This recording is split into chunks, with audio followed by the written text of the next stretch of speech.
जो नेता ये भाषण दे रहे हैं वो अपने बच्चों को तो अमेरिका में पढ़ा रहे हैं और आपके बच्चों से यहाँ जुलूस में झंडा ढोवा रहे हैं।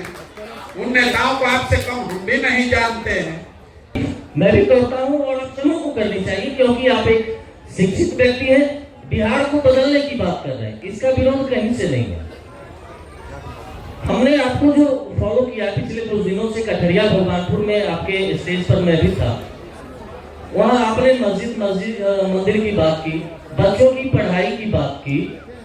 तो हमारा सवाल ये है कि दिल्ली में अन्ना जी के अनशन से केजरीवाल जी निकले, लोगों ने भरोसा किया,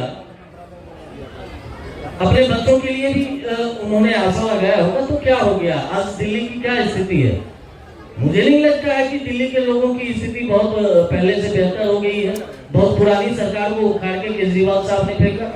बिहार में आप कह रहे हैं हम लोग भरोसा करने के लिए तैयार हैं, हम आपके साथ रहेंगे, लेकिन इसकी क्या गारंटी है कि हमारे बच्चे आपके आने से बेहतर शिक्षा ले पाएंगे, बेहतर रोजगार मिल पाएगा? सर प्लीज एक मिनट, बस एक मिनट सर।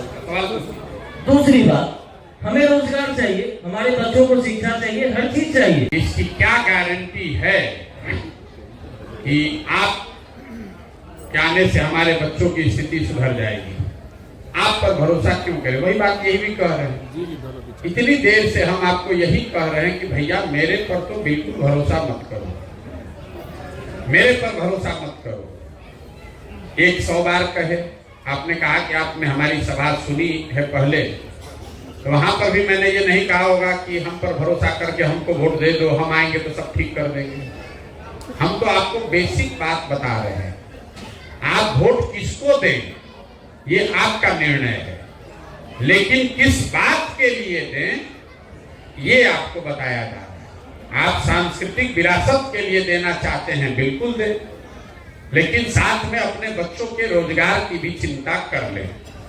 मंदिर आप जाते हैं तो आपसे कम मंदिर हम भी नहीं जाते हैं, लेकिन आप मंदिर जाते हैं इसलिए हम अपने बच्चों की पढ़ाई की चिंता न करें, ये भी आपको अधिकार नहीं है। जैसे हमें अधिकार नहीं है कि आप अपनी सांस्कृतिक विरासत और शिक्षा दोनों को क्यों सोच रहे हैं। आप यही कह रहे हैं भाई आप पढ़ाई के बाद क्या कर रहे हैं, हम तो मंदिर पे लेना चाहते हैं। सुन तो लो भाई, आपका सवाल हिंदी में उतना समझ में आ गया। आपका ये निर्णय है कि आप सांस्कृतिक विरासत पर वोट देना चाहते हैं, मान लीजिए, मैं ये नहीं कह रहा आपका निर्णय, मान लीजिए हमारा निर्णय है, तो ये मेरा विचार है, लोकतंत्र है, आपकी स्वतंत्रता है। हमारा विचार है कि भैया सबसे ज्यादा जरूरी है कि तुम अपने और अपने बच्चों की पढ़ाई की पहले चिंता कर लो।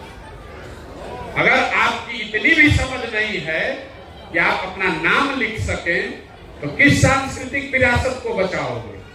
किस सांस्कृतिक विरासत में बताया गया है कि अपने बच्चों को अनपढ़ और मजदूर बना दो? ये बता दीजिए। हम जिस सांस्कृतिक विरासत की आप बात कर रहे हैं, इस सांस्कृतिक विरासत में यह बताया गया कि अपने बच्चों को पढ़ाओ नहीं, उनसे जुलूस में उनको घुमाओ, धर्म का रक्षक बनाने के नाम पर उनको मिलिटेंट बना दो। और जिन नेताओं को, जो नेता ये भाषण दे रहे हैं, वो अपने बच्चों को तो अमेरिका में पढ़ा रहे हैं और आपके बच्चों से यहाँ जुलूस में झंडा ढोवा रहे हैं। उन नेताओं को आपसे कम हम भी नहीं जानते हैं। बात किसी के विरोध की नहीं है, बात बिहार के बच्चों की है।